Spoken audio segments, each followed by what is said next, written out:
François Hollande a eu raison seul. François Hollande a eu raison seul. Non, pas du tout. Ce n'est pas une question de qui a eu raison. L'Europe, dans son ensemble, a défini des positions qui d'ailleurs ont eu le consensus des 28 États membres, sous la présidence de la haute représentante Catherine Ashton, qui est aussi vice-présidente de la Commission. Il fallait une réponse. Les 28 États membres étaient d'accord. Bon, avec des consensus très importants, qui d'ailleurs, c'est le consensus qui est en train maintenant de se dégager dans la communauté internationale. Quand vous dites que l'Europe ne compte pas, écoutez, pourquoi le secrétaire d'État américain est venu dans toute urgence rencontrer Mme Ashton et tous les ministres des Affaires étrangères? Par courtoisie.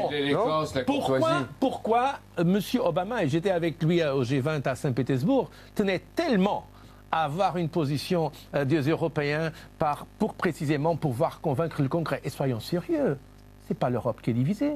C'est les pays qui sont divisés. En Angleterre, le gouvernement voulait une chose, le Parlement voulait l'autre chose. Aux États-Unis aussi, il y a encore beaucoup d'indécision au Congrès même. Donc pourquoi cette idée de mettre toujours sur l'Europe la responsabilité quand effectivement, dans une question tellement difficile, il y a bien sûr des différentes positions. On peut vous reprendre sur ce que vous disiez. Vous dites l'essentiel c'est le peuple syrien. Il est où le peuple syrien? Celui qui est avec Bachar el-Assad ou celui qui le combat? Les rebelles dominés aujourd'hui par Al-Qaïda. Le peuple syrien, écoutez, le peuple syrien, il y a 2 millions, donc c'est peut-être presque Lyon et Marseille ensemble qui sont des réfugiés. J'ai visité des camps de réfugiés. Il y a 4 millions de déplacés à l'intérieur de la Syrie. Maintenant, c'est une guerre civile. La vérité, c'est que ce problème a commencé avec de la répression brutale du régime d'Assad sur le peuple syrien.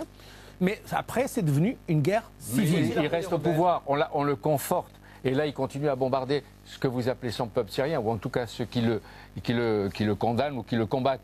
Et, Monsieur le Président de la Commission européenne, si Bachar el-Assad ne répond pas à l'ultimatum des Russes et des Américains, qu'est-ce qu'on fait? On lui gronde, on lui tire l'oreille ou on le bombarde?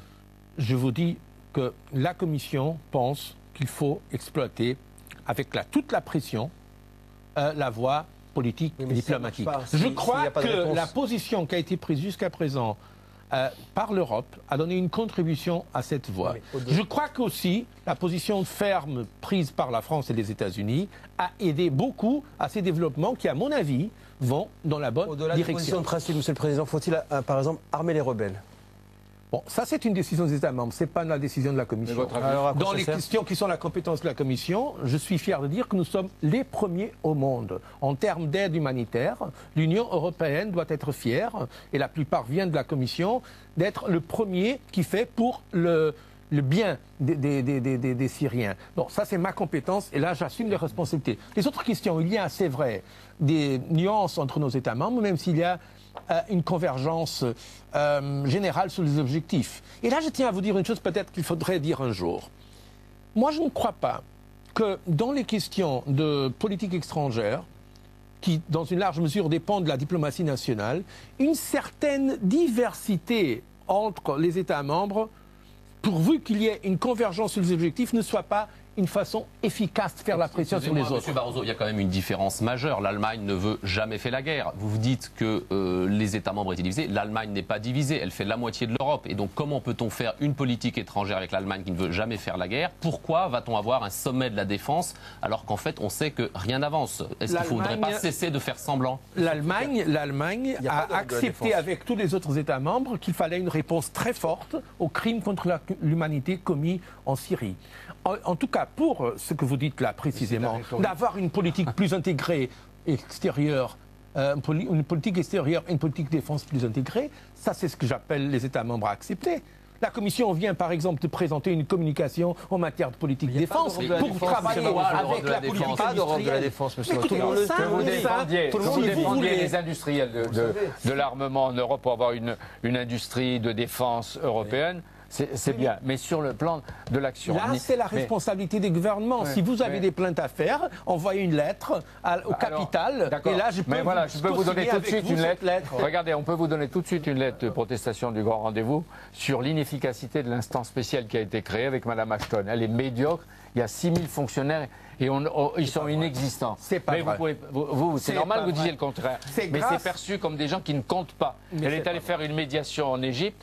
et elle est revenue bredouille. Écoutez, précisément, les autres ne sont même pas capables d'aller en Égypte. Si vous demandez aux Américains aujourd'hui, ils ne sont pas capables de parler avec les deux parties. Donc l'Europe il y a un affaiblissement des Américains. Il y a un affaiblissement des Américains. C'est Mme Ashton, son service, grâce aussi au fait qu'elle représente l'Union européenne, à cause du pouvoir d'attraction de l'Union européenne, qui a réussi à avoir un accord entre Serbes et Kosovars. Ça je vous dis. Ça, on va nous le sortir souvent, les Serbes et les Kosovars. Et après, si vraiment... Encore une fois, soyons justes, parce que sinon vous alimentez tous les clichés et tous les mythes contre l'Europe en France. Mais non, s'il n'y a pas une politique européenne plus forte, dans le domaine de la politique extérieure, c'est à cause des institutions européennes, c'est à cause des gouvernements qui veulent parfois jouer la division au lieu de jouer l'unité. On veut comprendre, vous dites il y a une politique européenne, et dès qu'il y a une question concrète, vous dites c'est les États membres. Alors comment on fait? Non, parce qu'il y a des domaines de compétences différents. Attendez, monsieur. J'ai des compétences sur la question humanitaire. Vous avez une vice-présidente. Vous avez la politique diplomatique et de défense qui est, dans la plupart, une compétence nationale. À quoi sert Mme Ashton? À quoi sert Mme Ashton et vos 5000 fonctionnaires? Mme Ashton est votre adjointe. On a créé un service diplomatique commun européen. C'est ce qui a été dit. Alors, la réponse? Elle travaille beaucoup pour avoir, par exemple, une position commune qui a été possible de signer entre les 28 États membres. Peut-être qu'elle n'a pas... Attention, nous devons être absolument sérieux là-dessus et rigoureux sur le plan intellectuel aussi et politique. C'est vrai, je ne nie pas qu'il y a des différences entre la France et l'Allemagne en ce qui concerne la Syrie, ça tout le monde le sait. Mais qu'est-ce que peut faire Mme Ashton si la France et l'Allemagne... Non. C'est un processus, c'est une culture. Dans 99% des cas, aux Nations Unies, les États membres et les États candidats à devenir membres de l'Union votent exactement dans la même direction. Vous l'avez dit tout à l'heure, c'est 500 millions d'habitants, ça doit être une puissance. Nous, ici, nous défendons l'Europe. Attention, qu'on comprenne bien. On comprenne bien, parce que c'est pas, on n'alimente pas les anti-européens, mais on défend une certaine idée de l'Europe. Reproduisez les arguments. Non, mais au début, c'était pas une question, c'était un discours. Ben oui, c'était pour vous animer. Voilà, l'attention des deux côtés. Les deux grands aujourd'hui mènent la danse, que ce soit les Russes et les Américains. Poutine grandit, Obama rétrécit. C'est pas choquant? Non, il y a le débat entre les deux. Il y a une raison pour ça très simple, mon cher Jean-Pierre Elkabbach. C'est que la Syrie a toujours été la grande alliée de la Russie, déjà du temps de l'Union soviétique. La Russie, c'est la Russie qui donne l'armement à Assad, donc naturellement, il y a plus d'influence que la Commission européenne qui ne donne pas de l'armement ni à Assad ni aux autres. Donc c'est vrai que dans ce cas concret, la Russie a une influence énorme, et donc je ne peux que me féliciter que maintenant, M. Poutine utilise cette influence pour qu'on trouve une solution, que ce qu'auparavant, effectivement, n'était pas le cas. Président Barroso, on change de sujet, on vient en France. Désormais, la Commission de Bruxelles, la vôtre, peut apprécier et juger le budget, les réformes que font les États. Hier, à Vilnius, Pierre Moscovici a été réprimandé par votre ami, le commissaire Olli Rehn. Il a utilisé une sorte d'ironie cinglante sur les réformes. Est-ce qu'elles vous semblent suffisantes ou insuffisantes, les réformes qu'est en train de faire la France? La France est en train de faire des réformes dans le bon sens, à notre avis. Nous avons fait 6 recommandations, parce que c'est notre devoir. Les États membres nous ont confié cette responsabilité. Que ce soit la réforme des retraites, que ce soit la mise en œuvre de la réforme du travail. Et les 4 autres qui portent directement sur les questions de compétitivité. À notre avis, le problème essentiel auquel la France doit faire face, c'est la question de la compétitivité, parce que sinon, si la France ne résout pas ces problèmes, il n'y aura pas la croissance que nous voulons tous et la création d'emplois.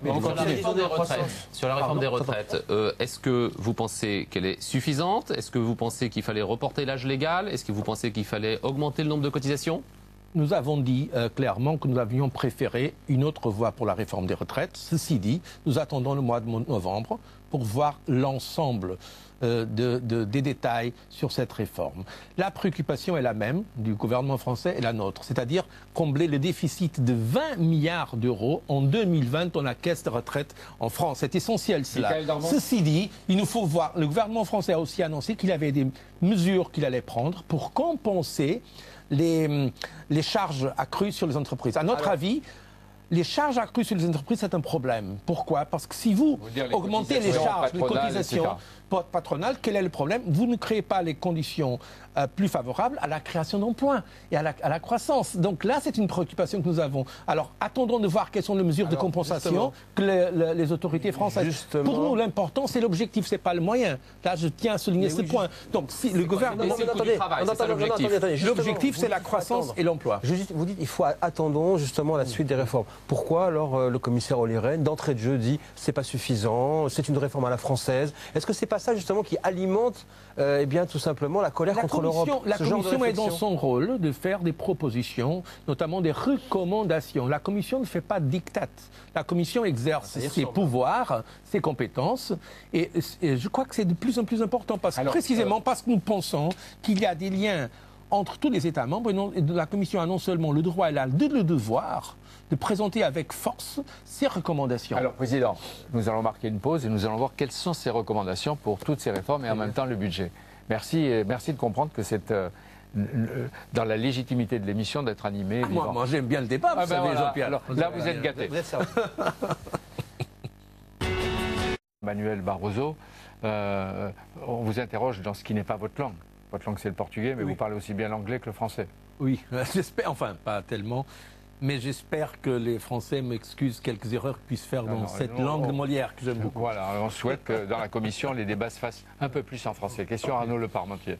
Pour la première fois, la Commission va examiner le budget français en cours d'examen. Donc, qu'est-ce qu'il manque dans le budget 2014 français? Bon, on attend de voir tout le budget, tout le détail du budget. Effectivement, c'était une déception que la France présente un déficit au-dessous de notre recommandation et de ce qui avait été d'ailleurs l'accord avec la Commission et les autres États membres. Il faut quand même rappeler que ce n'est pas une décision seulement de la Commission, c'est dans l'ensemble des États membres qu'on a pris ces décisions. Ceci dit, il y a des éléments positifs que je peux déjà saluer, c'est-à-dire le fait que la France maintient, comme déjà cela arrivait avec le gouvernement